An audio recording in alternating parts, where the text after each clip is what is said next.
విక్రమ్ టీవీకి సబ్స్క్రైబ్ చేయండి. Subscribe to Vikram TV. Subscribe to Vikram TV. Subscribe to Vikram TV. Subscribe to Vikram TV. Please like, share and subscribe to Vikram TV. Hi hello నమస్తే, welcome to Vikram TV. నేను మీ anchor పప్పు. ఈ రోజు మనతోని special guest ఉండండి. ఆ guest ఎవరు కాదు, చొక్కాపు వెంకటరమణ గారు మనతో ఉన్నారు. Magician and story teller. ఆయన చాలా మెజిషియన్. తను చేసిన మ్యాజిక్ షోస్ చాలా చూసాం మనం, టీవీలలో కానీ బుక్స్ లో కానీ ఉంటుంటాయి. అండ్ స్టోరీ కూడా సెకండ్స్ లో మినిట్స్ లో కూడా స్టోరీ ఎండ్ చేయడం జరుగుతుంది, చెప్పడం జరుగుతుంది. ఇవాళ మన స్టూడియోలో ఉన్నారు. అండ్ ఇవాళ కొన్ని మ్యాజిక్ షోస్ కూడా చేసి చూపించడానికి రెడీగా ఉన్నారు మరి సార్. మరి ఆలస్యం ఎందుకు, సార్తో మాట్లాడి మ్యాజిక్ షో స్టార్ట్ చేసేద్దాం. నమస్తే సార్. నమస్కారం అండి. ఎలా ఉన్నారు? Super super. చాలా ఎనర్జెటిక్ గా ఉంటారు మీరు. అంతే కదా సార్. కదా? Okay sir. మీరు మెజిషియన్ అంటే అప్పట్లో ఎన్ని ఇయర్స్ సార్? 40-50 ఇయర్స్ అయిందా? దాదాపు 45 ఇయర్స్ నుంచి మ్యాజిక్ రంగంలో ఉన్నాను నేను. ఓకే. దాదాపు ఇప్పటి వరకు ఒక 7,000 ప్రోగ్రామ్స్ చేశాను దేశ విదేశాల్లో. ఓకే. అయితే మామూలుగా మ్యాజిక్ అంటే ఉన్నది లేనట్లుగా, లేనిది ఉన్నట్లుగా చూపించడం మ్యాజిక్. ఓకే.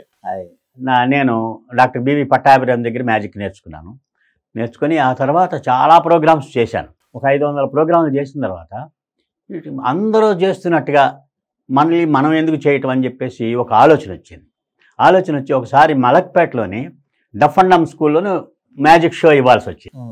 అప్పుడు ఏం చేశానంటే వాళ్ళకి డఫ్ అండ్ డమ్ వాళ్ళకి మామూలు మన పద్ధతిలో చేస్తే వాళ్ళకి అర్థం కాదు.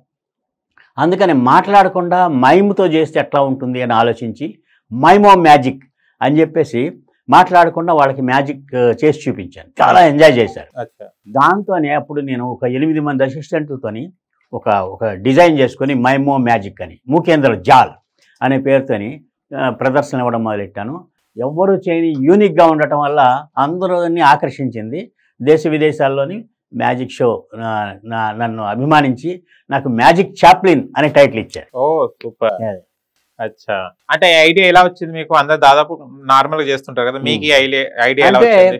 నాకు ఎప్పుడు క్రియేటివ్గా డిఫరెంట్గా ఏదో ఒకటి చేయాలన్న ఆలోచన. ఓకే. అందుకనే ఇది మైమ్లోని మ్యాజిక్ చేస్తే అది ఇంటర్నేషనల్ లాంగ్వేజ్ మైమ్. అదే బాడీ లాంగ్వేజ్ ద్వారా మనం కమ్యూనికేట్ చేయటం అని, అందుకనే అలాగే మైమ్లోని మొదలెట్టాను. అయితే చాలా ఎఫెక్టివ్గా జనంలోకి వెళ్ళిపోయింది.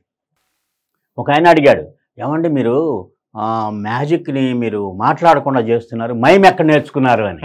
అంటే నేను మైమ్ ఎవరి దగ్గర నేర్చుకోలేదండి. మైమ్ నా జీవితంలో ఒక పార్ట్. ఎందుకంటే మైమ్లో నాకు ఆది గురువు మా అమ్మ.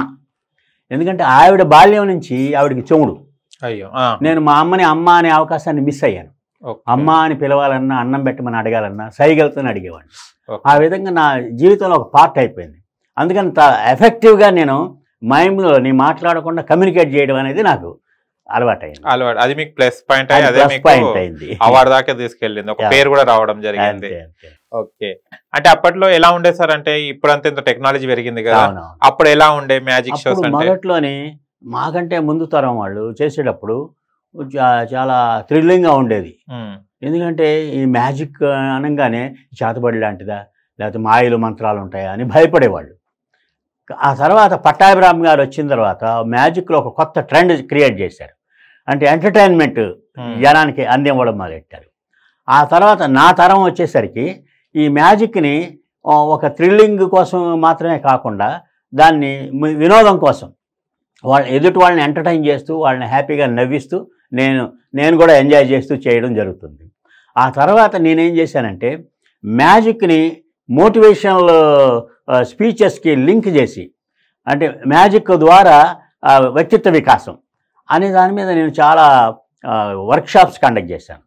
ఈ ఇంపాక్ట్లోని వ్యక్తిత్వ వికాస శిక్షణ నిపుణులకి అందరికీ కూడా నేను మ్యాజిక్తో ఎలా మోటివేట్ చేయొచ్చు, ఎలా మెసేజ్ కన్వే చేయొచ్చు అనే విధంగా నేను ఎక్స్పెరిమెంటల్గా చేస్తే చాలా మంచి రిజల్ట్ వచ్చింది. ఓకే. అదే అక్కడ బాగా రిజల్ట్తో మీరు సక్సెస్ అయ్యారు. ఓకే. ఇప్పటికి ఎన్ని షోస్ చేశారు సార్ మీరు? ఇప్పటి వరకు 7,000 ప్రదర్శనలు ఇచ్చాను. 7,000 ప్రదర్శనలు దేశ విదేశాల్లో ఇచ్చాను. ఓకే. అరబ్ కంట్రీస్ అన్ని తిరిగాను. ఆస్ట్రేలియా, సింగపూర్, గోవా, మళ్ళీ తర్వాత యుఎస్, తర్వాత మలేషియా, ఇండోనేషియా, ఇవన్నీ అన్ని చోట్ల మన తెలుగు వాళ్ళు బాగా ఆదరించారు. అచ్చా. అక్కడ దాకంటే మనం ఇండియాలో చేసేవాళ్ళు కదా, అదర్ కంట్రీస్కి ఎలా మీరు ఫేమస్ అయ్యారు? అంటే మ్యాజిక్ అనేది ఎక్విప్మెంట్ ఉంటుందండి. ఎక్విప్మెంట్ని ప్రాక్టీస్ చేసి చేయడం. అవును. అది ఎక్కడికి వెళ్ళినా సరే ఆ ఎక్విప్మెంట్ కామన్గా ఉంటుంది ప్రపంచం మొత్తం మీద. అయితే దీంట్లో 3 రకాలు ఉన్నాయండి మ్యాజిక్లోని. Okay close up magic, conjuring magic, illusion magic. Okay close up magic అంటే చిన్న చిన్న ఐటమ్స్ నలుగురు ఎదురు కూర్చోబెట్టుకొని చేయటం, అది క్లోజప్ మ్యాజిక్. Okay. కాకి ముక్కలతోని, అగ్గిపెట్టెలతోని, కాయిన్స్తోనే చేయటం. కంజ్యూరింగ్ మ్యాజిక్ అంటే మీడియంగా ఉంటాయి అనమాట, స్టేజ్ మీద మ్యాజిక్ షోస్ ఇవ్వడం. తర్వాత ఇల్యూషన్ మ్యాజిక్ అంటే సర్కార్ లాంటి వాళ్ళు చేసే పెద్ద పెద్ద ఎక్విప్మెంట్ తీసుకుని వెళ్ళి పెద్ద పెద్ద లోడు లారీలతో తీసుకెళ్ళి ఆ షో ఇవ్వడం. దీంట్లో నేను క్లోజప్ మ్యాజిక్లోనూ ఈ కంజ్యూరింగ్ మ్యాజిక్లో నేను ఎక్స్పర్ట్. ఓకే ఇల్యూషన్స్ ఎందుకంటే అవి ఇల్యూషన్ మ్యాజిక్ చేయాలంటే ఆ ఎక్విప్మెంట్ తీసుకోవడానికి కొన్ని వేల రూపాయలు ఖర్చు అవుతుంది. దానికి మనకి ఇక్కడ లోకల్గా కానీ ఇంకా ఇండియాలోనే కానీ బర్త్డే పార్టీస్, ఈ కార్పొరేట్ ఈవెంట్స్ అలాంటి వాటి చోట కంజ్యూరింగ్ మ్యాజిక్నే లైక్ చేస్తారు, డబ్బులు కూడా ఎఫర్ట్ చేస్తారు. అంతే అంటే ₹1,00,000, 2,00,000, 3,00,000 ఇవ్వమంటే అది ఇల్యూషన్ షో చేసిన వాళ్ళనే పిలుస్తారు. అంచేత ఇంతవరకు పరిమితం అయ్యి స్కూల్స్లోని టీచర్స్ని, స్టూడెంట్స్ని మోటివేట్ చేయడానికి, పేరెంట్స్ని కౌన్సిలింగ్ చేయడానికి ఈ మ్యాజిక్ని ఒక సాధనంగా ఉపయోగించుకుంటున్నాను. ఓకే అంటే వేరే కంట్రీస్ లో మ్యాజిక్ చేసేటప్పుడు ఎలా ఉంటుంది సార్? మన అక్కడ ఏమైనా డిఫరెన్స్ ఏమైనా ఉంటుందా? అక్కడ పబ్లిక్ కూడా బాగానే ఉంటుందండి. అక్కడ ఉండే మ్యూజిషియన్స్ కూడా వచ్చి మనల్ని రిసీవ్ చేసుకోవడం, చాలా ఎప్రిషియేట్ చేయటం, వాళ్ళ దగ్గర ఉండే ఐటమ్స్ మనకు చూపించి మన దగ్గర ఉండే ఐటమ్స్ వాళ్ళు కూడా నేర్చుకోవడం, ఇలాంటివి ఉంటాయండి. అయితే ఎక్విప్మెంట్ మ్యాజిక్ ఐటమ్స్ ఉండటం వేరును, ప్రజెంటేషన్ ఒక్కొక్కరు ఒక్కొక్క రకంగా చేస్తారు. ఆ తేడా చూపించినప్పుడే వాళ్ళు ఎక్స్పర్ట్ అవుతారు. అచ్చా ఓకే. ఇప్పటివరకు మీ దగ్గర శిష్యులు ఎవరైనా నేర్చుకున్నారండి మీ దగ్గర? నేను మ్యాజిక్ ఫన్ స్కూల్ అని పెట్టి ఎవ్రీ సమ్మర్లోని వర్క్షాప్స్ పెడతాను, సమ్మర్ క్యాంప్స్ పెట్టి వాళ్ళకందరికీ ఫ్రీగా నేర్పిస్తూ ఉంటాను. ఇంతవరకు 5,000 మంది పిల్లలకి మ్యాజిక్ నేర్పించాను. 5,000 మంది పిల్లలకి. మీరు ఇంకొక ప్రశ్న వేయచ్చు, 5,000 మంది ఇప్పుడు మ్యాజిక్ షోస్ ఇస్తున్నారా? మ్యాజిక్ అనేది సెల్ఫ్ కాన్ఫిడెన్స్ని డెవలప్ చేస్తుంది, మెమరీ పవర్ని డెవలప్ చేస్తుంది, స్టేజ్ ఫియర్ను పోగొడుతుంది. స్టేజ్ ఫియర్ పోగొట్టడం అంటే స్టేజ్ మీదకి వచ్చి వాళ్ళు గంటల తరబడి స్పీచ్ ఇవ్వడం అంటే స్టేజ్ ఫియర్ పోవడం కాదు. క్లాస్ రూమ్లో టీచర్ పాఠం చెప్పేటప్పుడు వాళ్ళకి అర్థం కాకపోతే లేచి నిలబడి టీచర్ నాకు ఇది అర్థం కాలేదని అని ధైర్యంగా అడగడం కూడా స్టేజ్ ఫియర్ లేకపోతే అదనమాట. ఆ విధంగా దానికి బాగా పనికి వస్తుంది. మెమరీ పవర్, ఏ ఐటమ్ తర్వాత ఏది చేయాలి ఏమిటి అనేది వాళ్ళకి ఒక మెమరీలోని ఫిక్స్ అయిపోయి ఉండాలి. అంటే కాన్ఫిడెన్స్, స్టేజ్ మీదకి వచ్చి ఒక ఐటమ్ చేస్తున్నాం అంటే వాళ్ళకి ఎంత ధైర్యం, ఆత్మవిశ్వాసం పెరుగుతుంది వాళ్ళకి. అంచేత మ్యాజిక్ నేర్చుకున్న వాళ్ళందరూ మ్యాజిక్కే చేయక్కర్లేదు, వాళ్ళ జీవితంలోని ఆ క్వాలిటీస్ని ఇంప్లిమెంట్ చేసుకొని ముందుకెళ్ళడానికి, సక్సెస్ఫుల్గా ముందుకు సాగిపోవడానికి ఈ మ్యాజిక్ చాలా ఉపయోగపడుతుందని నా ఉద్దేశం. ఇప్పుడు కూడా పెడుతున్నారు సార్? కూడా చేస్తాను. ఇప్పుడు సమ్మర్ క్యాంప్స్ పెట్టట్లేదు, కానీ ఇంట్రెస్ట్ ఉన్న వాళ్ళు నా దగ్గరికి వస్తే ఉచితంగా మ్యాజిక్ నేర్పించి, ఇప్పుడు ఏం చేస్తున్నానంటే షార్ట్ అండ్ స్వీట్గా 3 రోజుల్లో మ్యాజిక్ నేర్పించి 4వ రోజు వాళ్ళతో స్టేజ్ మీద ప్రోగ్రామ్ చేయించాను. అది అట్లాగా. అలాగే నా దగ్గర మ్యాజిక్ నేర్చుకోవాలని వాళ్ళకి ప్రాక్టీస్ ఉండాలి కాబట్టి నేను ఎవ్రీ మంత్ ఏం చేస్తానంటే ఒక మంత్ ఓల్డ్ ఏజ్ హోమ్కి వెళ్తాను, ఒక మంత్ ఏమో ఆర్ఫనేజ్, తర్వాత మెంటల్లీ ఛాలెంజ్డ్ వాళ్ళు, అలాగే చిల్డ్రన్ జైలు, ఇలా డిఫరెంట్ ప్లేసెస్కి వెళ్ళి అక్కడ ఈ ప్రదర్శనలు ఇచ్చేటప్పుడు నా దగ్గర మ్యాజిక్, మిమిక్రీ, మైము ఇలాంటివి నేర్చుకున్న పిల్లల్ని కూడా తీసుకెళ్ళి వాళ్ళతో చేయిస్తా. చేయించిన తర్వాత వాళ్ళ చేతుల మీదుగా సీనియర్ సిటిజన్స్కి పళ్ళు పంచేసి వాళ్ళని చేసి వచ్చేస్తూ ఉంటాం. ఇలాగ వాళ్ళు అక్కడ మనల్ని ఎవరు కామెంట్ చేయరు తప్పు చేస్తే పిల్లలు, అలాగే వాళ్ళకి ప్రాక్టీస్ అవుతుంది. ఆ తర్వాత స్టేజ్ ప్రోగ్రామ్స్ మీద వాళ్ళని ఎంటర్ చేస్తారు. అలా వాళ్ళతో ఆ తర్వాత వరల్డ్ రికార్డ్ కార్యక్రమాలు ఎన్నో చేయించాను నేను పిల్లలు. ఓకే, బాగా ఇప్పటికి కంటిన్యూ అవుతుంది. ఇప్పటికి కూడా చేస్తాను. ఓకే, అప్పట్లో ఎంత తీసుకున్నారు సార్ మీ రెమ్యునేషన్? అంటే ఫస్ట్ అంటే ఇచ్చిన దాన్ని బట్టి ఇప్పటికి కూడా నేను ఓకే 1,000 రూపాయలు ఇచ్చిన వాళ్ళు ఉన్నారు, 50,000 ఇచ్చిన వాళ్ళు ఉన్నారు. అంటే కొందరు నేనేమంటానంటే మీ ప్రావిజన్ ఎంత ఉందో అంత ఇవ్వండి అని అంటాను. వాడు 5,000 ఇవ్వాలనుకున్నాను అనుకోండి, మనం 10,000 అడిగితే ఇవ్వడు, అందుకని మీ ప్రావిజన్ బట్టి ఇవ్వండి అని అంటాను. అంటే అలాగా అడిగినప్పుడు కొందరు బాగా ఎక్కువ ఇచ్చిన వాళ్ళు, ఎక్స్పెక్ట్ చేయనంత ఇచ్చిన వాళ్ళు ఉన్నారు, ఒక్కొక్కళ్ళేమో ఎంతో కొంత ఇచ్చిన వాళ్ళు ఉన్నారు. దేనికి కూడా నేను డిసప్పాయింట్ అవ్వలేదు. నా లక్ష్యం ఏమిటంటే ఎదురుగా ఉన్న వాళ్ళని ఎంటర్టైన్ చేసి వాళ్ళని హ్యాపీగా ఉంచడం, నేను హ్యాపీగా ఉండడం, అది నా గోల్. ఓకే, టీవీ షోస్ లో ఎన్ని చేశారు సార్ మీరు? లెక్క పెట్టలేదండి, చాలా. ఈ 40 ఏళ్లలోనూ బోల్డ్ చేశాను. ఓకే, ఫస్ట్ టీవీ షో ఏదొచ్చేది మీకు? దూరదర్శన్లో అండి, దూరదర్శన్ 1978లోని. ఓకే, దూరదర్శన్ అది రాజ్భవన్ రోడ్లో ఉండేది. అవును. అప్పుడు చేశాను. మ్మ్. అప్పటి నుంచి ఇంకా కంటిన్యూస్గా కంటిన్యూ చేశారు. అందరూ పిలుస్తూ ఉంటారు. చాలా ఛానల్స్ లో వెళ్ళారు. Yeah. ఓకే, ఒక మ్యాజిక్ మా కోసం చేసి చూపెడతారు? తప్పకుండా. ఓకే. నేను ముందుగా ఏం చేస్తానంటే నా టార్గెట్ అంతా స్టూడెంట్స్, పేరెంట్స్, టీచర్స్ అండి. అచ్చా. వాళ్ళని అసలు మోటివేట్ చేస్తే, పిల్లల్ని మోటివేట్ చేస్తే భవిష్యత్తు అంతా వాళ్ళదే కాబట్టి వాళ్ళకి చాలా జాగ్రత్తగా ఓకే. మనం మోటివేట్ చేయొచ్చు. అందుకని నేనేం చేశానంటే పిల్లలకి ఈ వాల్యూస్ నేర్పడం, మంచి అలవాట్లు నేర్పడం గురించి ఒక మ్యాజిక్ తయారు చేశాను. అచ్చా. అది మీకు చూపిస్తాను. ఓకే. నా దగ్గర ఒక 4 పేక మొక్కలు ఉన్నాయండి. ఓకే. 4 పేక మొక్కలు, 1, 2, 3, 4. ఓకే. 4 playing cards. ఓకే. పాలలాగా స్వచ్ఛంగా ఉన్న నాలాగా స్వచ్ఛంగా ఉంది. పాలలాగా స్వచ్ఛంగా ఉన్న 4 స్నేహితులు. ఓకే. అయితే వీళ్ళకి ఎలాంటి బ్యాడ్ హ్యాబిట్ లేదు, మంచివాళ్ళు అనమాట. ఓకే. అయితే ఒకసారి ఏమైందంటే ఒక బ్యాడ్ హ్యాబిట్ ఉన్నవాడు వచ్చి వీళ్ళలో చేరాడు. మా నాగేష్. చేరితే ఈ వీళ్ళలోంచి ఒకడేం చేశాడంటే నాకు ఎలాంటి చెడ్డ అలవాటు లేదు, వీడితో స్నేహం చేస్తే ఆ చెడ్డ అలవాటు నాకు కూడా వచ్చేస్తుంది, వద్దు బాబాయ్ వీడితో స్నేహం అని వెళ్ళిపోయాడు. ఓకే. అయితే ఈ ఒక్క చెడ్డ అలవాటు ఉన్నవాడితో మిగతా వాడు కలిసి తిరుగుతా ఉన్నారు. ఓకే. మనకి తెలుగులో ఒక సామెత ఉంది, 6 నెలలు వాడితో కూడితే వీడే వాడవుతాడని ఒక సామెత. అవును. ఆ సామెత ప్రకారం 6 నెలలు కాదు కానీ 6 రోజులు వీడితో కలిసి తిరిగేసరికి అందరికీ అలవాటు, ఒక్కొక్కరికి ఒక్కొక్క చెడ్డ అలవాటు వచ్చింది. ఓకే.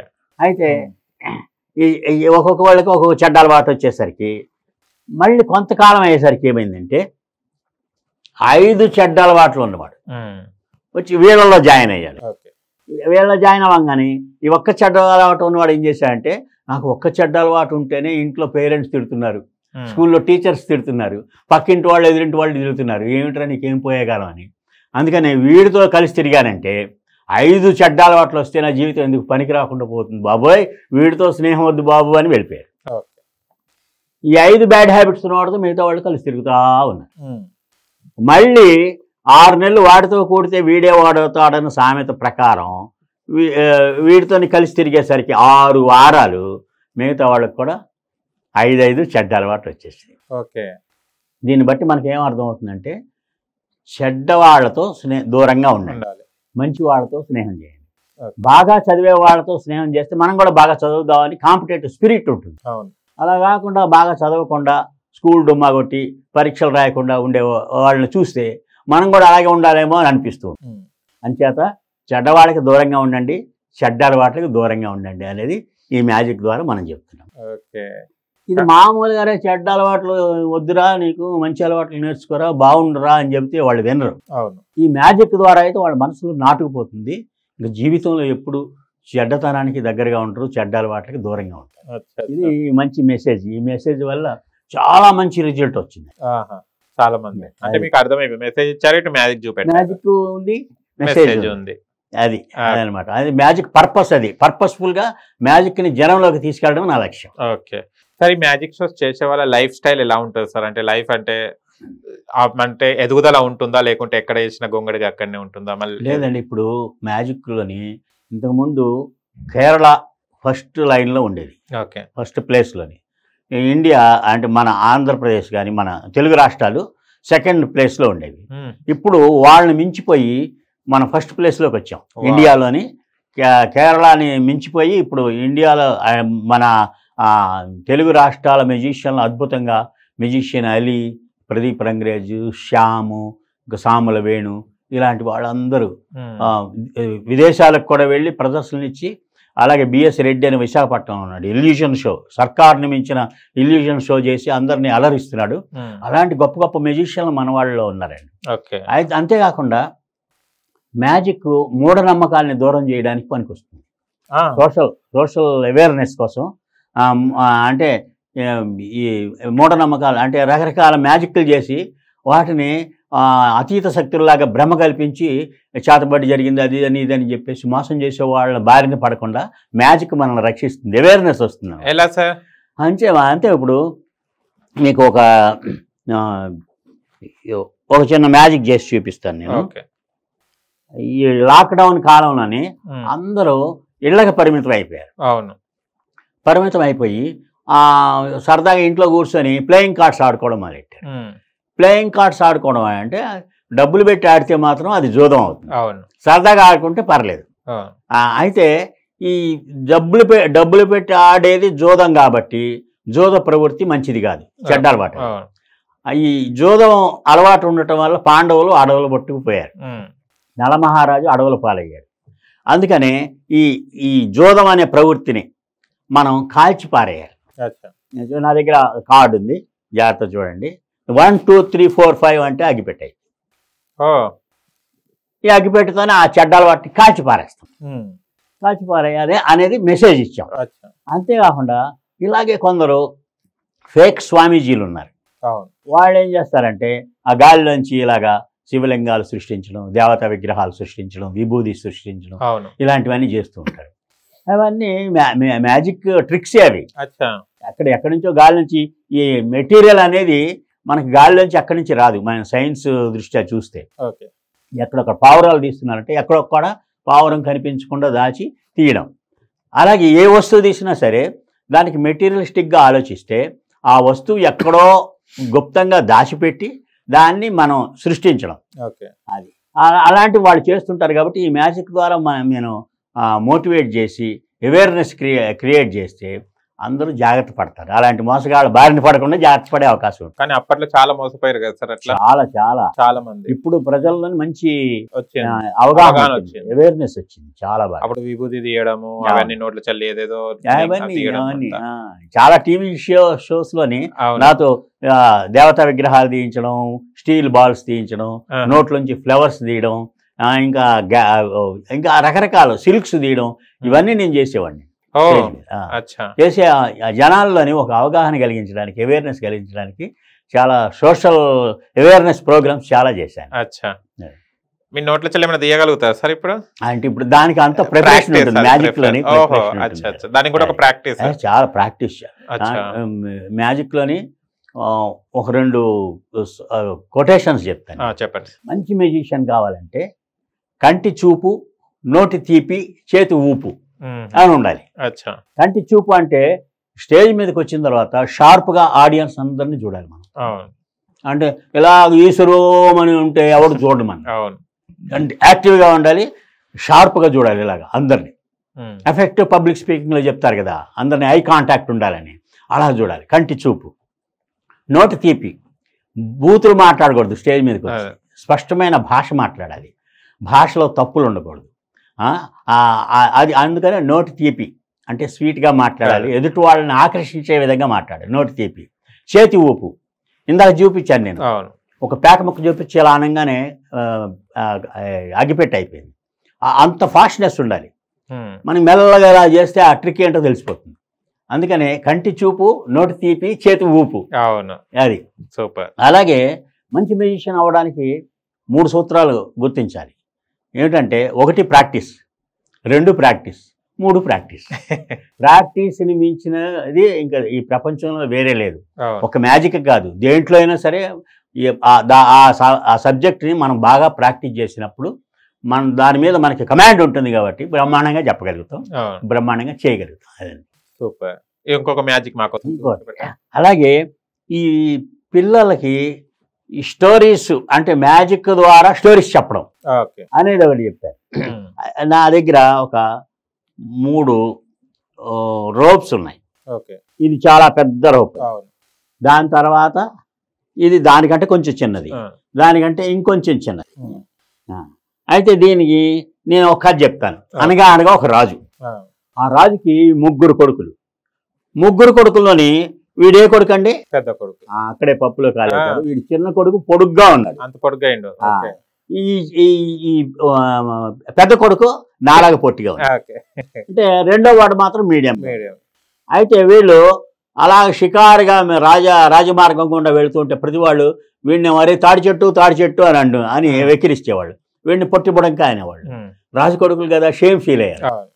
ఇంకా లాభం లేదు అని ఏం చేయాలని ఆలోచించి వీళ్ళు గుర్రాలు వేసుకొని పక్కన నడువులోకి వెళ్ళిపోయి ఒక సాధువు దగ్గరికి వెళ్ళారు. ఆయన కాళ్ళ వేళ పడ్డారు. కాళ్ళ మీద పడి వేళ్ళు లాగారు అన్నమాట. అంటే వాడు రిలాక్స్ అయ్యాడు. చాలా కాలంగా అసలు కదలిక లేదు కదా, అవును. వేళ్ళు లాగానే రిలాక్స్ అయిపోయి వత్సలారా ఏమీ మీ కోరిక అని అన్నాడు. స్వామి మమ్మల్ని అందరూ ఇలా వెక్కిరిస్తున్నారు, మాకేమైనా మార్గం చెప్పండి అని అన్నారు. ఈ ఈ వీడు చిన్న కొడుకు, రెండో కొడుకు, మూడో కొడుకు. ఆయన ఏం చేశాడంటే ఒక మంత్రం చెప్పాడు, మ్యాజిక్ మంత్రం, అబ్రకదబ్రా అని. ఓకే. మీరు ఇంటికి వెళ్ళిపోండి, ఒక గదిలోకి వెళ్ళిపోండి, తలుపులు మూసేసి కాళ్ళు తల ఇలాగా యోగాలాగా ఆనించండి, ఆ మంత్రం 3 సార్లు జపించండి, కాళ్ళు జాడించండి, ఏం జరుగుద్దో చూడండి అన్నాడు. వాడు వెంటనే ఇంటికి వచ్చారు గుర్రాల మీద, ఒక గదిలోకి వెళ్ళిపోయారు, తలుపులు వేసేసుకున్నారు.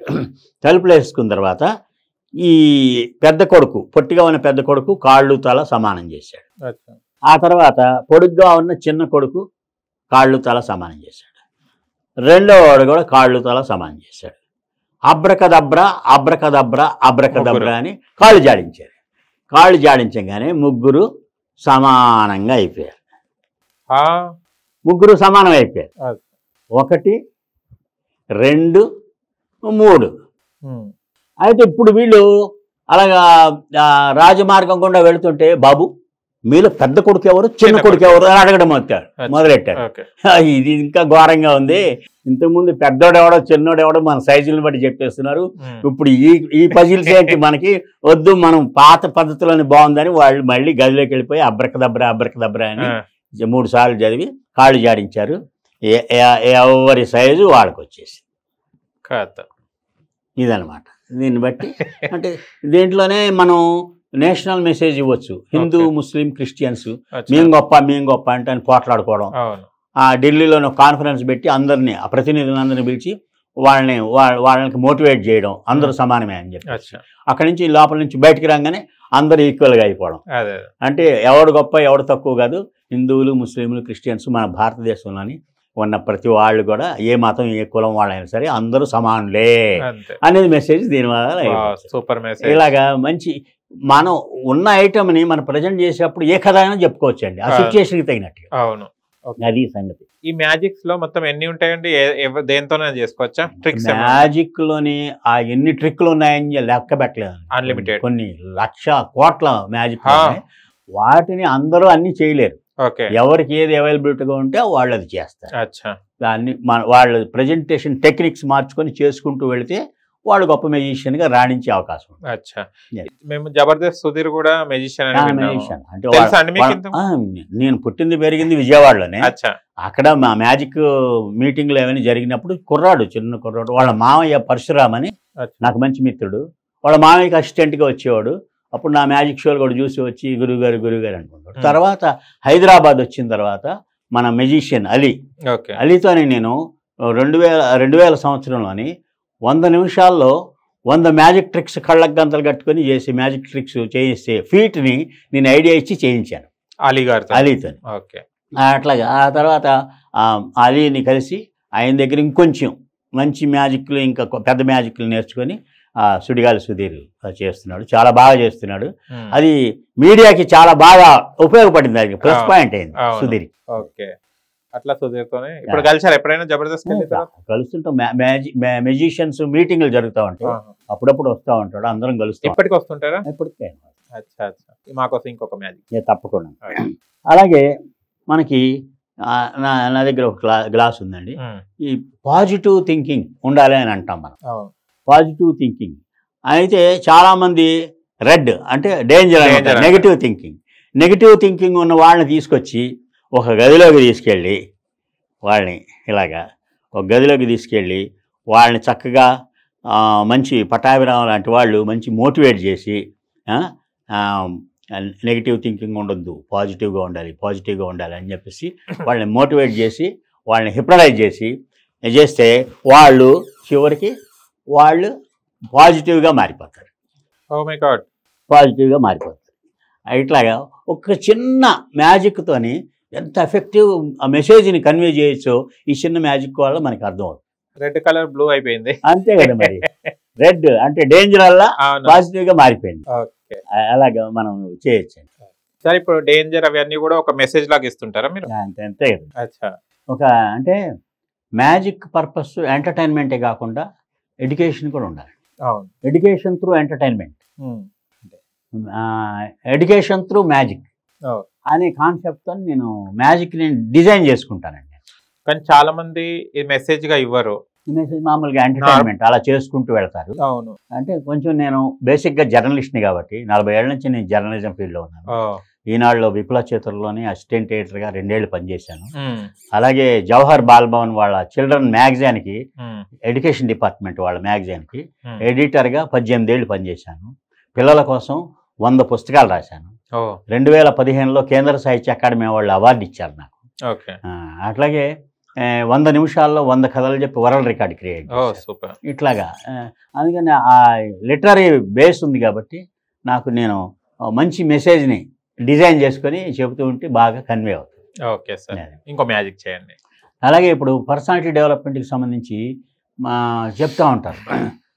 అంటే మన బుర్రలోకి నెగిటివ్ ఆలోచనలు రాకుండా జాగ్రత్త పడాలి అంటుంటారు. దానికి సంబంధించి నేను ఒక మ్యాజిక్ చేసి చూపిస్తాను. నా దగ్గర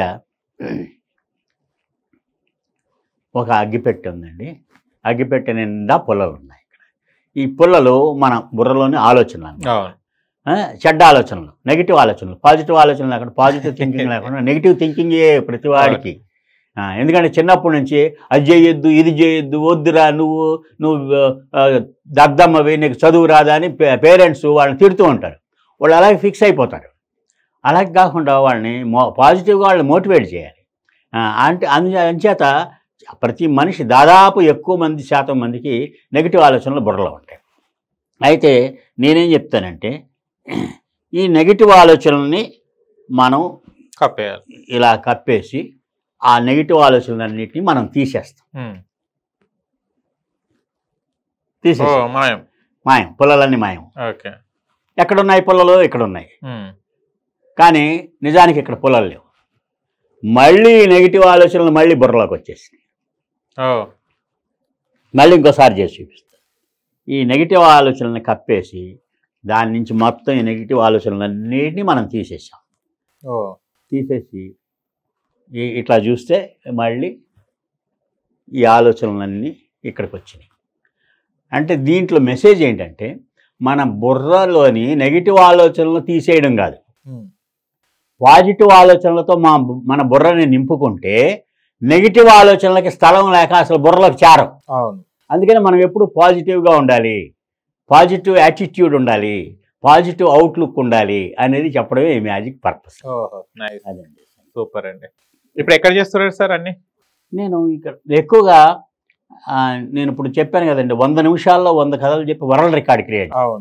అయితే ఒక ఆయన అడిగాడు నన్ను, 100 నిమిషాల్లో 100 కథలా? అవునండి అని అన్నాను. అంటే ఎందుకు మీరు కథలు అసలు మొదలెట్టింది ఎందుకంటే చిన్నప్పటి నుంచి నాకు కథలంటే ఇష్టం. ఆ తర్వాత కొంతకాలం తర్వాత 25 సంవత్సరాల పాటు అంగన్వాడీ టీచర్స్కి స్టోరీ టెల్లింగ్లోని సెషన్స్ తీసుకున్నాను. తర్వాత ఆంధ్ర మహిళా సభలో బీఈడి టీచర్స్కి స్టోరీ టెల్లింగ్ లాంగ్వేజ్ డెవలప్మెంట్ మీద నేను ఫ్యాకల్టీ.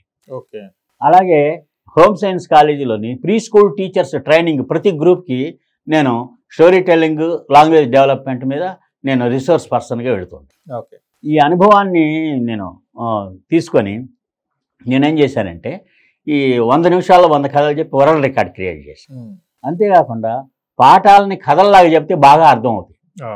అందుకనే class room story telling for teachers అని వర్క్షాప్స్ కండక్ట్ చేశారు. చాలా మంచి రిజల్ట్ వచ్చినాయి. పాఠాలని కథల్లాగా చెప్తే పిల్లలు ఈజీగా అర్థం చేసుకుంటారు, బుర్రలో నాటుకుపోతాయి. అది అయితే ఒక ఆయన అడిగాడు, 100 నిమిషాల్లో 100 కథలు అంటే నిమిషానికి ఒక కథ అన్నాడు.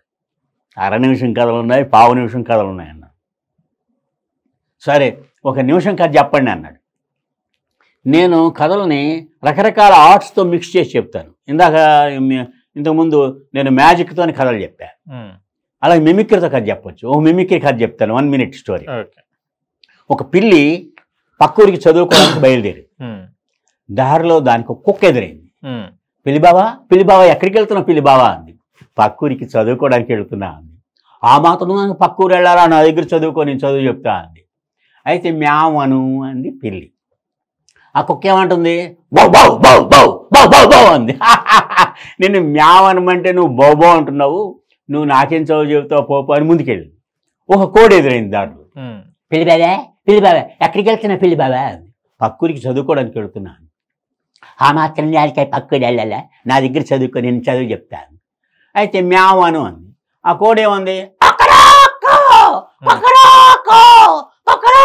అంది. నేను మేమనమంటే నువ్వు కొక్కరోకో అంటున్నావు, పోపో అని చెప్పి ముందుకెళ్ళింది. ఒక ఆవు ఎదురైంది. పిల్లి బావా ఎక్కడికి వెళ్తున్నావు పిల్లి బావా అని. పక్కూరికి చదువుకోవడానికి వెళ్తున్నాను. అవమాతున్న దానికే పక్కూరళ్ళలో నా దగ్గర చదువుకో, నేను చదువు చెబుతాను. అయితే మ్యావ్ అని అంది. ఆవేమో అంబా అంబా అంబా అంది. నీకు మ్యావన్నం రాదు, నాకేం చదువు చెబుతా పోపు అని పక్క ఊరు వెళ్ళి ఒక ముసలి పిల్లి దగ్గర చదువుకొని తిరిగి వచ్చేసి. దీన్ని బట్టి మనకేం అర్థం అవుతుందంటే మాతృభాషలో చదువుకుంటేనే బాగా అర్థమవుతుంది. పిల్లికి పిల్లి భాషలోనే చెప్పాలి, కుక్కకి కుక్క భాషలోనే చెప్పాలి, ఆవుకి ఆవు భాషలోనే చెప్పాలి అనేది. అంటే దీంట్లో మిమిక్రీ ఉంది, వాయిస్ మాడ్యులేషన్ ఉంది, తర్వాత మంచి మెసేజ్ ఉంది, బాడీ లాంగ్వేజ్ ప్రజెంటేషన్ ఉంది. ఇన్ని కళల మిళితమైతే స్టోరీ అద్భుతంగా ఎదుటి వాళ్ళకి చేరుతుంది అనేది. అయితే ఆ పక్కనున్న బాగుందండి, నిమిషం కాదు బాగుంది, అర నిమిషం కాదు చెప్పండి నేను చెప్తాను. నేను అలా వెళుతున్నాను. ఒక పిల్లాడు ఒంటరిగా కూర్చొన్నాడు దిగులుగా. ఒక స్కూల్ వదిలేశారు, వాడు ఒక్కడే కూర్చున్నాడు. ఈ పిల్లవాడిని ఇంటికి ఎవరు తీసుకెళ్తాడో కనుక్కుందాం దగ్గరికి వెళ్ళి, బాబు నిన్ను ఇంటికి తీసుకెళ్ళడానికి మీ అమ్మ వస్తుందా అని అన్నాను. నాకు అమ్మ లేదుగా అన్నాడు. అయ్యో పాపం అమ్మ లేదంటాను. మరి మీ నాన్న వస్తాడా అన్నాను. నాకు నాన్న లేడుగా అన్నాడు. అయ్యో అమ్మ నాన్న లేని అనాథ అనుకుంటాను అని అనుకొని, అయితే మరి నిన్ను ఇంటికి తీసుకెళ్ళడానికి ఎవరు వస్తారు అని అడిగాను. మా మమ్మీ డాడీ వస్తారు అన్నాడు. అయ్యో తెలుగు, వాడు కాదు అనాథ, నువ్వు అనాథం అయిపోయావు అని నాకు జాలి వేసింది. అంటే ఈ రోజుల్లో పిల్లలకి ఇంగ్లీషు అంటే కాన్వెంట్ చదువుల వల్ల అమ్మని నాన్నని అమ్మ నాన్న అంటారని తెలియకుండా వెళ్ళిపోతుంది. చదువు ఇంగ్లీషు ఏదైనా సరే చదవచ్చు, కానీ ముందు మాతృభాషలోనే చదువు సాగాలి. ఆ మాతృభాషని గౌరవించాలి, మాతృభాషను ప్రేమించాలి, ఆ మాతృభాషలో మాట్లాడాలి. ఆ తర్వాత ఇంకా ఇతర భాషలు అయినా నేర్చుకోవచ్చు. అంటే పక్కన ఉన్నాయని అన్నాడు, ఏం సార్ మాట్లాడితే మీరు తెలుగు అంటారు, ఇతర భాషలు అక్కర్లేదా అన్నాడు. దానికి ఒక పావు నిమిషం కాదు చెప్తా విను అన్నాను. చెప్పండి అన్నాడు. ఒక ఎలక పిల్లల్ని వెంట పెట్టుకుని షికారుగా బయలుదేరింది. దారిలో ఒక పిల్లి అంటు మీద పడింది. పిల్లలన్నీ చెల్లా చెదరైపోయింది. ఏం భయపడొద్దని పిల్లలన్నిటిని దగ్గరికి తీసుకొని అని గొంతు సవరించుకొని బౌ బౌ బౌ బౌ అని అరిచింది. దెబ్బతో పిల్లి పారిపోయింది. చూసారా, అవసరానికి సెకండ్ లాంగ్వేజ్ పనికొస్తుందని పెద్దవాళ్ళు మనకి అందరికీ చెప్తుంటారు. అది అట్లాగా ఈ ఈ నిమిషం కథలు, అర నిమిషం కథలు, పావు నిమిషం కథలు ఇట్లాగా నేను ఎక్స్పెరిమెంట్ చేసి నా అనుభవంతో కథలు చెప్పే టెక్నిక్స్ అని ఒక 300 పేజీల గ్రంథం రాశాను, రీసెర్చ్ బుక్. రాసేసిన తర్వాత నాకు అనిపించింది 300 పేజీల పుస్తకం ఈ రోజుల్లో ఎవరు చదువుతారు, చదివే ఓపిక తీరిక లేదు. అందుకని నేను అదంతా ఆ కంటెంట్ అంతా కండెన్స్ చేసి స్టోరీ టెల్లింగ్ టెక్నిక్స్ నేర్పే కథాకేళి కార్డులు అని 56 కార్డులని ఒక కార్డులతో ఒక సెట్ తయారు చేశారు. ఆ సెట్ చూపిస్తాను. ఎంత సార్? 56 కార్డులు. 56 కార్డులు. ఈ దీంట్లోని స్టోరీ టెల్లింగ్ టెక్నిక్స్ నేర్పే కథాకేళి కార్డులు.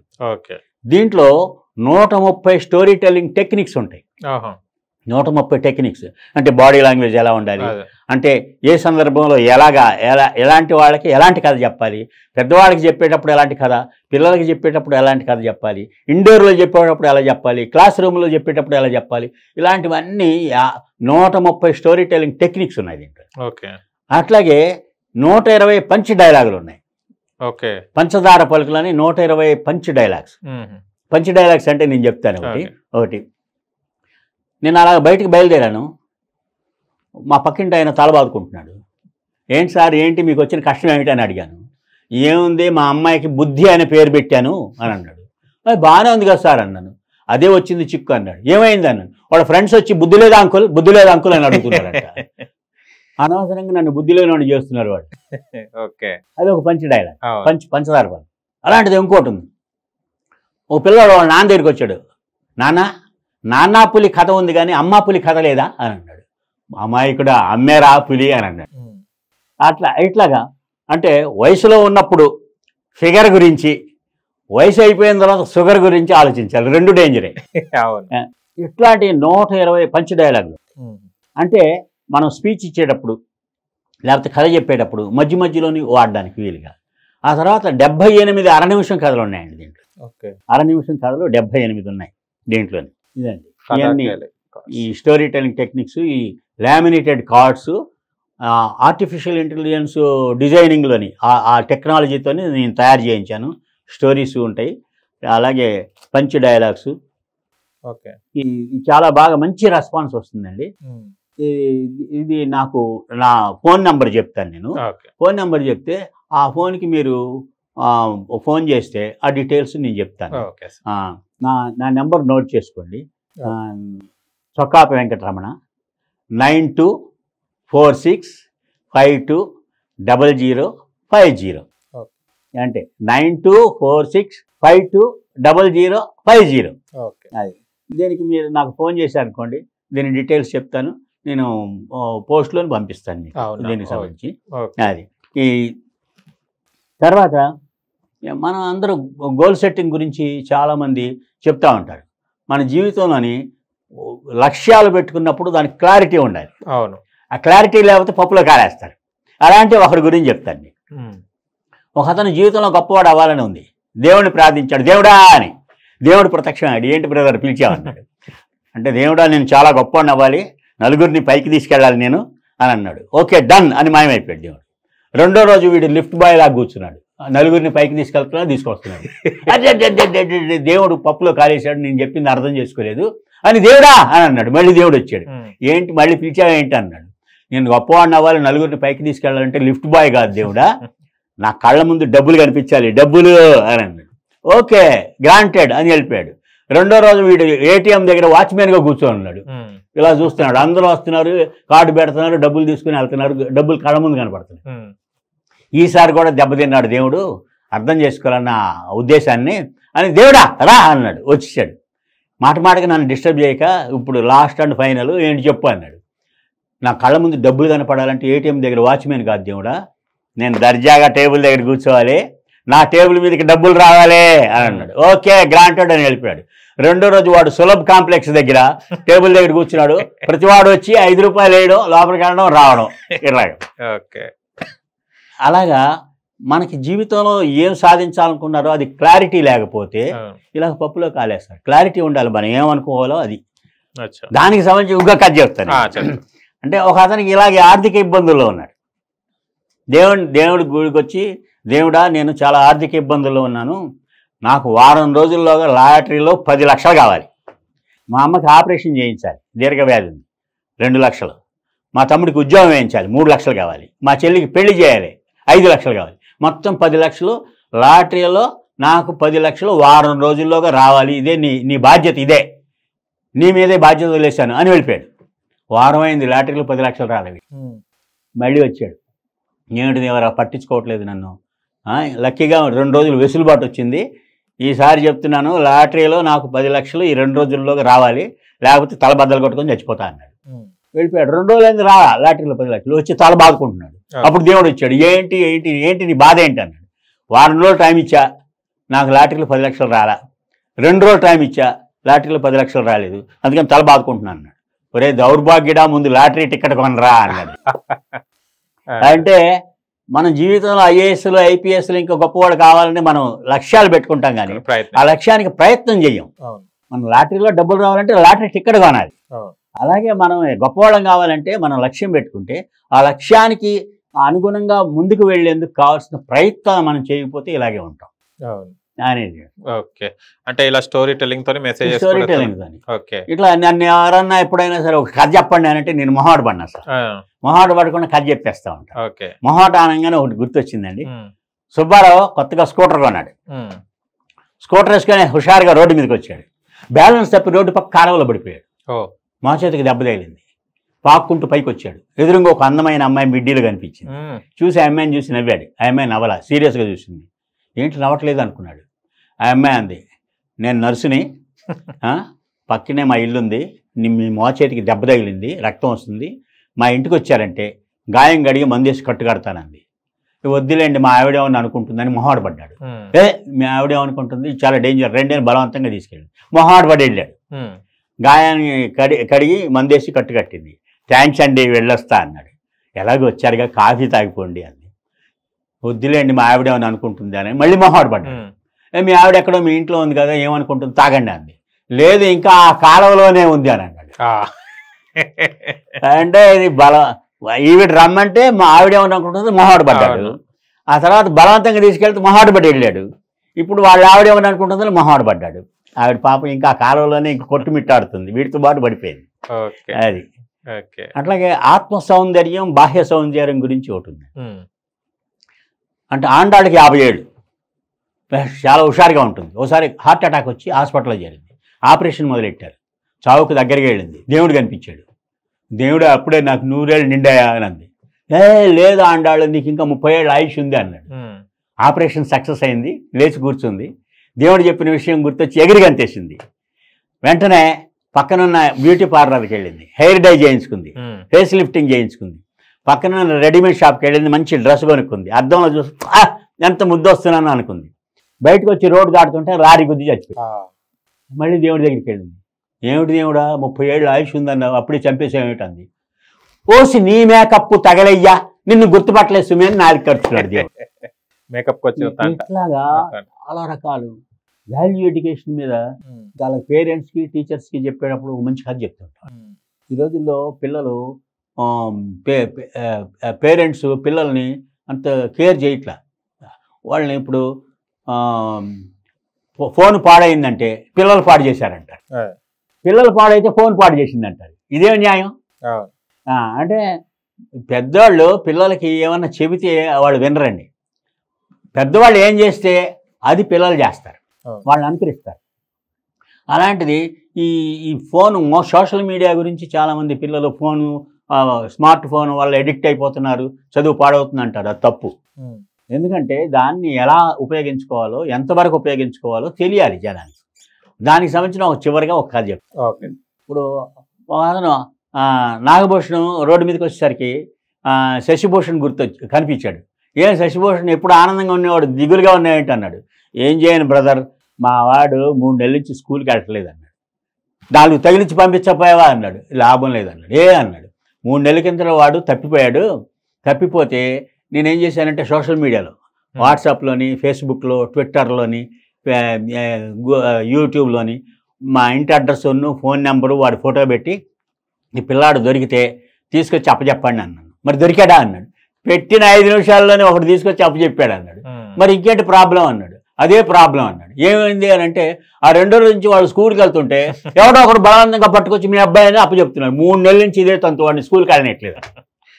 అంటే సోషల్ మీడియా 5 నిమిషాల్లో వాడు దొరికాడంటే సోషల్ మీడియాగానే కారణం కదా, మంచే కదా. అలాగే వాడు స్కూల్కి వెళ్ళట్లేదంటే సోషల్ మీడియానే కారణం. అందుకని మనం సోషల్ మీడియాని ఎంతవరకు ఉపయోగించుకోవాలో అంతవరకు ఉపయోగించుకోవాలి, మంచిగా ఉపయోగించుకోవాలి. ఆ విషయాన్ని పిల్లలకి మనం నేర్పాలి, అంతే. పెద్దవాళ్ళదే తప్పు. పెద్దవాళ్ళు ఇది దృష్టిలో పెట్టుకొని అలా చేస్తే మంచి ఫలితాలు వస్తాయి అనేది నా ఉద్దేశం. కాదు సార్, ఇంత చిట్కా, ఇంత నిమిషంలో కూడా స్టోరీస్ చెప్తారు కదా, ఎలా మీకు ఇది చిన్నప్పుడు మీ నాయనమ్మ, అమ్మ వాళ్ళు ఎవరని చెప్పేవారు? చిన్నప్పుడు వేసవి సెలవుల్లోనే మా ఊరు వెళ్ళేవాడిని. అక్కడ ఒక తాతయ్య ఒక ఆయన ఉండేవాడు, కథలు చెప్తూ ఉండేవాడు. ఆ తర్వాత మా అక్కయ్య నాకు కథలు చెప్పి నన్ను మోటివేట్ చేసేది. అంటే చందమామ, బాలా పత్రికలు చిన్నప్పుడు ఆ పుస్తకాల్లో కథలు చదివి వినిపించేది. ఆ తర్వాత కథలు చెప్పేది. ఆ తర్వాత నాకు కూడా ఆవిడ చెప్పిన కథలు బాగా వంటబట్టి నేను కథలు చెప్పడం మొదలెట్టా. స్కూల్లోని ఖాళీ పీరియడ్ వస్తే నన్ను రమణ వచ్చి కథ చెప్పు అనేవాళ్ళు. ఆ తర్వాత పెద్ద అయిన తర్వాత ఇంకా కథలు రాయడం మొదలెట్టాను. నేను 1962లో నేను ఫస్ట్ ఫారం 6వ తరగతి చదివేటప్పుడు ఫస్ట్ కథ నాది ప్రింట్ అయింది చంద్రభాన్ అనే పత్రికలో. అలాగా ఇంకా అట్లా అప్పటి నుంచి కథలు చెప్పడం అలవాటైంది. ఆ కథలు చెప్పడం అనే టెక్నిక్స్ అంటే చాలా మామూలుగా అనగానగా ఒక రాజు, ఆ రాజుకి 7 కొడుకులు, 7 వేటకెళ్ళారంటే చీపా అని అంటారు. అంటే దానికి వాయిస్ మాడ్యులేషన్ ఉండాలి, ఎక్స్ప్రెషన్స్ ఉండాలి. చిన్నపిల్లలు చెప్పేటప్పుడు వాళ్ళ స్థాయికి తగినట్టుగా జంతువుల కథలు, పక్షుల కథలు, ఫ్యాంటసీ స్టోరీస్ చెప్పాలి. ఒక చిన్న బుజ్జి కుక్క పిల్ల ఉంది, ఆ కుక్క పిల్లని చూసి ఒక బాబు వచ్చాడు, ఇలా చెప్పాలి. అదే మార్కెటింగ్ వాళ్ళకి, ఎగ్జిక్యూటివ్స్కి చెప్పాడు, చిన్న కుక్క పిల్ల ఉందంటే వాళ్ళకి ఇప్పుడు నేను చెప్పిన మోటివేషన్ కథలు ఎలా ఉన్నాయో అలా ఆ స్థాయిలో చెప్పాలి. అంటే ఏ ఏజ్ గ్రూప్కి, ఏ కేటగిరీ వాళ్ళకి, ఏ రంగం వాళ్ళకి తగిన కథలు వాళ్ళకి చెప్పినప్పుడే అది ఎఫెక్టివ్గా ఉంటుంది.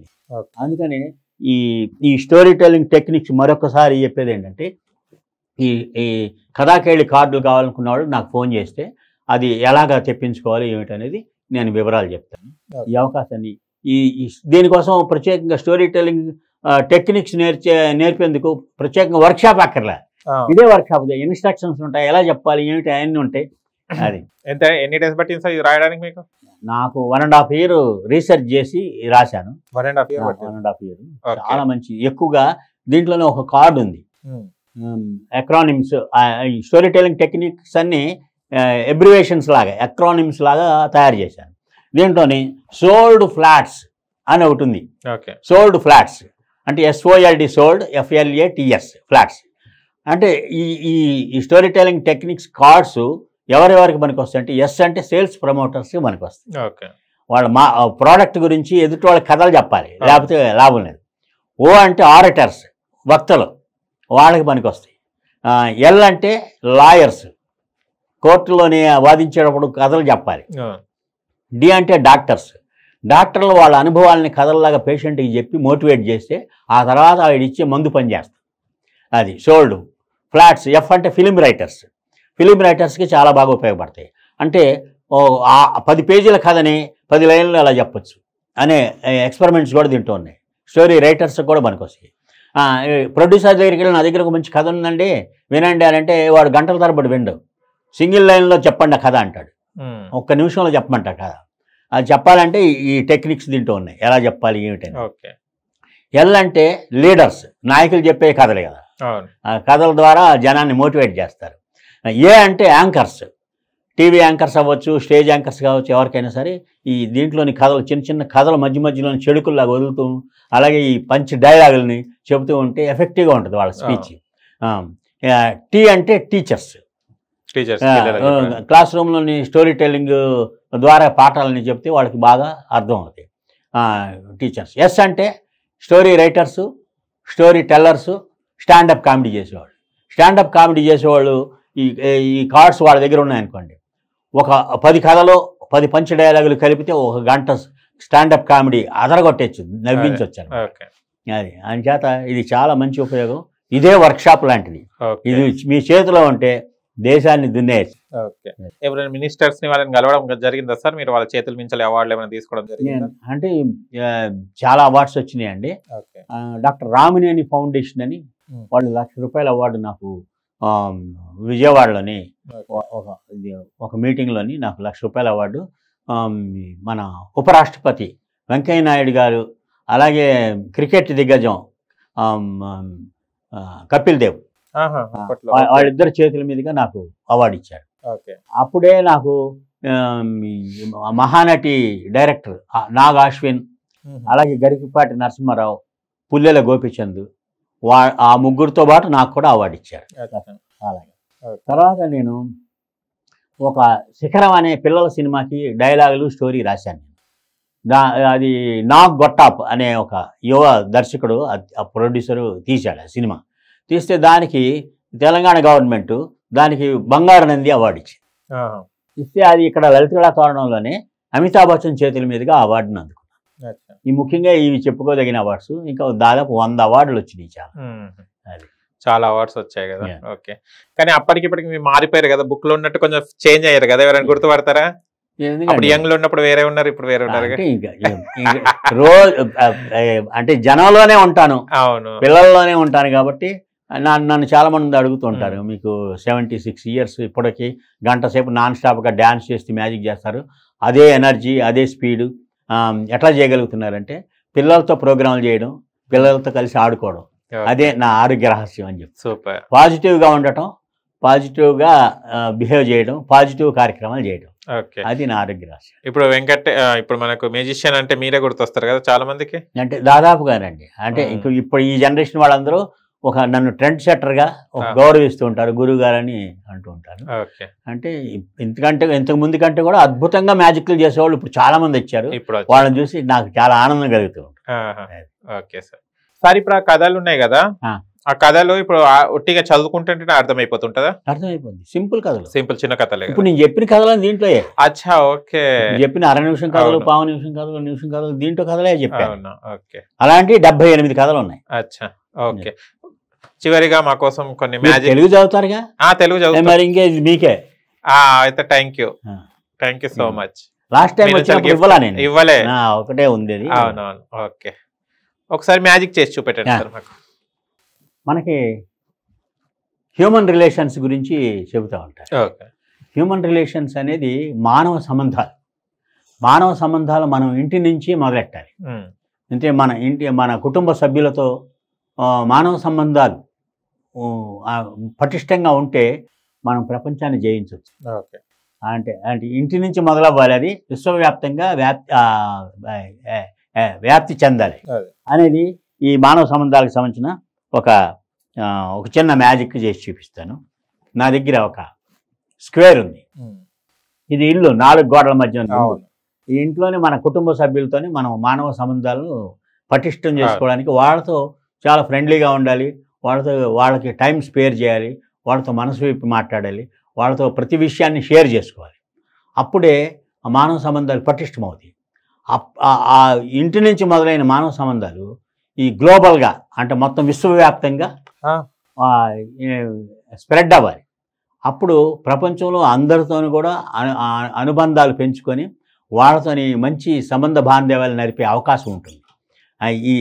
ఈ ప్రపంచం మొత్తం మనం జయించవచ్చు అనమాట మానవ సంబంధాలతోని. హ్యూమన్ రిలేషన్స్లోని అంత గొప్ప ఈ సిద్ధాంతం ఉంది అనేది ఈ చిన్న మ్యాజిక్ ద్వారా మనకి అర్థమవుతుంది. సూపర్. ఇప్పుడు ఏ మ్యాజిక్ చేసి చూపెడతారు సార్?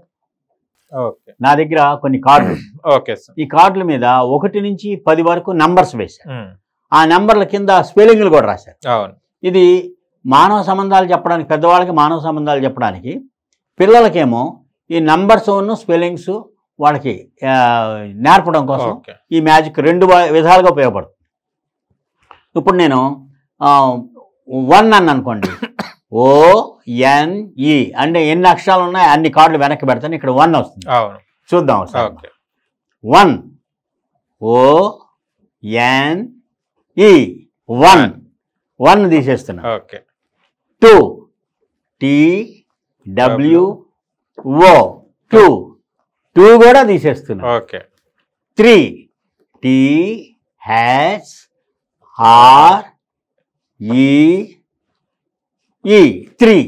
3 కూడా తీసేస్తున్నాను. 4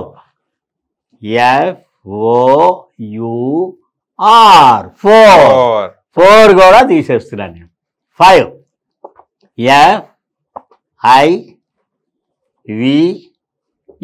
FIVE 5 కూడా తీసేస్తున్నాను. 6 SIX 6 తీసేస్తున్నాను. 7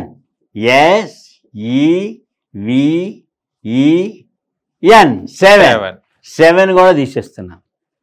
8 EIGHT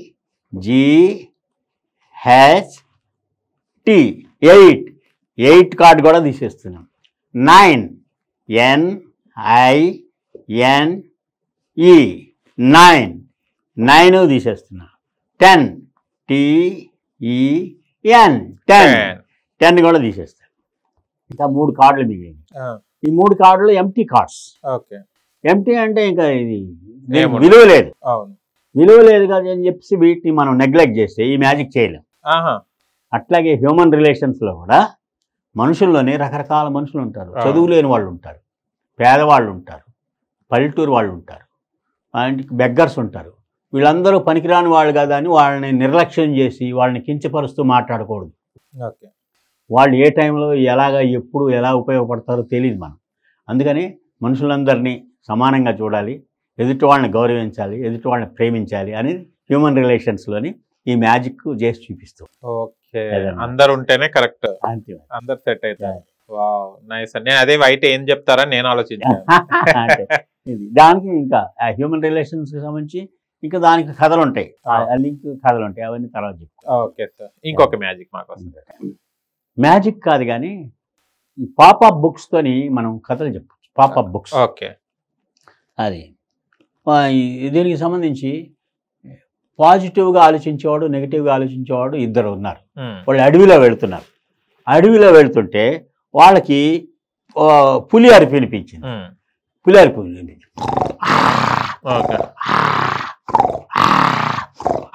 అని వెంటనే వాడు భయపడిపోయాడు. వాళ్ళలో ఒకడు, అమ్మా పులి వస్తుంది, పులి వస్తుంది, చంపి తినేస్తుంది మన నన్ను. ఏం భయపడద్దు, కంగారు పడతాం, ఎక్కడో పులి అక్కడి నుంచో వినిపిస్తుంది, ఏం పర్లేదు అన్నాడు. మళ్ళీ ఆయన పడింది. అంటే అమ్మో నా పులి వచ్చిందంటే మనం చంపి తినేస్తుంది అన్నాడు. ఏం పర్లేదు నువ్వు భయపడక అని వీడు వంగి కాళ్ళ షూస్ లేసులు టైట్ చేసుకుంటున్నాడు. ఏంటి పులి వస్తే నువ్వు పరిగెత్తాలనే టైట్ చేసుకుంటున్నావా అన్నాడు. అవును మరి అన్నాడు. అంటే అంత అని వినపడింది. వచ్చేస్తుంది పులి వచ్చేస్తుంది అన్నాడు. అంటే చూడు పులి మన దగ్గరికి వచ్చింది అనుకో, నీకంటే ముందు 4 అడుగుల ముందు నేను పరిగెడతా, నేను టైట్ చేసుకుని ప్రిపేర్డ్గా ఉన్నాను. ఆ పులి వచ్చి నీ మీద పడి నిన్ను తినేస్తుంది. తినేస్తే పులి లక్షణం ఏంటంటే ఆహారం ఒకసారి తీసుకున్న తర్వాత 4-5 గంటల దాకా ఇంకా ఆహారాన్ని ముట్టుకోదు. అందుకని నిన్ను తినేసేటప్పటికి నేను పరిగెత్తుకొని దూరంగా వెళ్ళిపోతాను, నేను సేవ్ అయిపోతా. అంచేత ఎప్పుడు పాజిటివ్గా ఆలోచించాలి, ఏం చేయాలనేది అంటే దానికి సొల్యూషన్ ఆలోచించాలి అని చెప్పాడు. అని పులి వచ్చేసింది, వీడి మీద పడి తినేసింది, వాడు పారిపోయాడు, సేవ్ అయిపోయాడు. ఇది కదా దీన్ని పాపప్ బుక్ అంటారు. దీంట్లో రకరకాల జంతువులు పక్షులు ఉంటాయండి.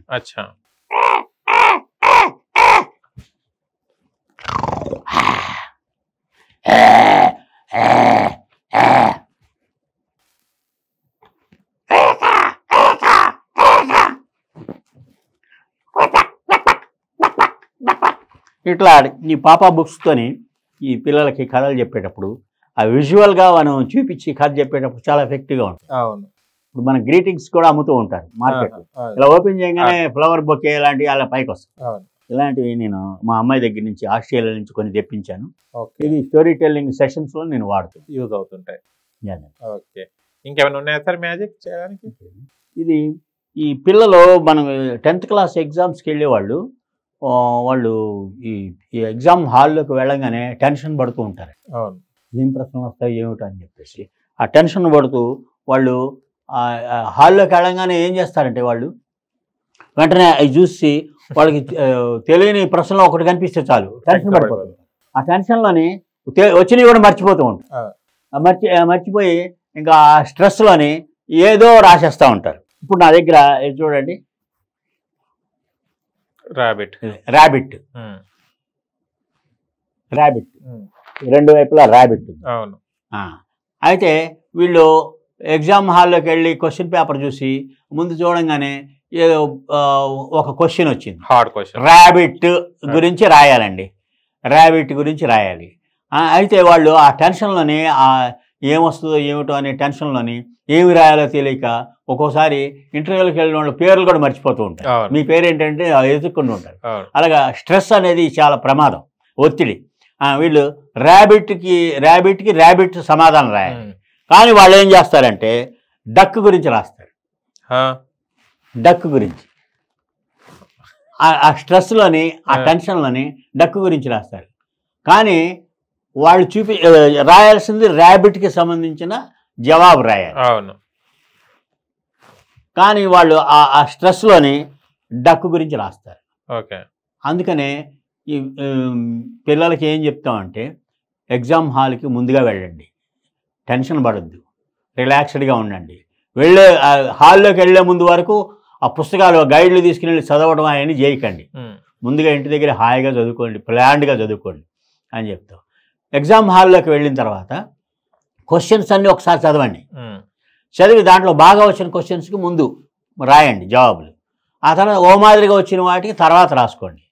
అంతేగాని ఇక కనపడంగానే ఇంక రాయడం మొదలెడితే మీరు ఫెయిల్ అవ్వడానికి ఎక్కువ అవకాశాలు ఉంటాయి అని ఇంక వాళ్ళని మోటివేట్ చేయడం కోసం ఈ మ్యాజిక్, ఇది ఆప్టికల్ ఇల్యూషన్. దీనికి సంబంధించి దీంట్లో మ్యాజిక్ ఏమి లేదండి. దీన్ని అంటే ఈ యాంగిల్ మారిస్తే ర్యాబిట్ అయిపోతుంది. అంటే యాంగిల్ మారిస్తే ఇది డక్ అవుతుంది. ఇది ఆప్టికల్ ఇల్యూషన్లోని వాళ్ళకి మోటివేట్ చేయడం కోసం ఇది చెప్తారు. Okay, super sir. ఈ మ్యాజిక్ ద్వారా మెసేజ్ ఇస్తున్నారు, ఎంటర్టైన్ చేస్తున్నారు, చాలా ఆకర్షణీయంగా, చాలా అట్రాక్టివ్ గా ఉన్నాయి. Thank you so much sir. And ఇంకా మంచి ఇంకా కార్యక్రమాలు చేయాలి. 76 అయినా కూడా ఇంకా మేమన్నా అలసిపోతాం, కానీ అసలు మీరు అలసిపోయేటట్టు లేరుగా. చేయాలండి, అవకాశం ఉన్నంత వరకు ఎదుటి వాళ్ళని మోటివేట్ చేయడానికి, ఎంటర్టైన్ చేయడానికి, హ్యాపీగా ఉంచడానికి నేను ప్రయత్నం చేస్తాను. Okay sir, thank you so much sir మా స్టూడియోకి వచ్చినందుకు. Thank you sir. చూశారు కదా ఫ్రెండ్స్, మీకు గనక మా వీడియో లైక్ చేయండి, షేర్ చేయండి, కామెంట్ చేయండి, సబ్స్క్రైబ్ ఛానల్ అక్కడ గంట సింబల్ టంగున కొట్టండి. నేను మీ యాంకర్ పప్పు. Bye bye.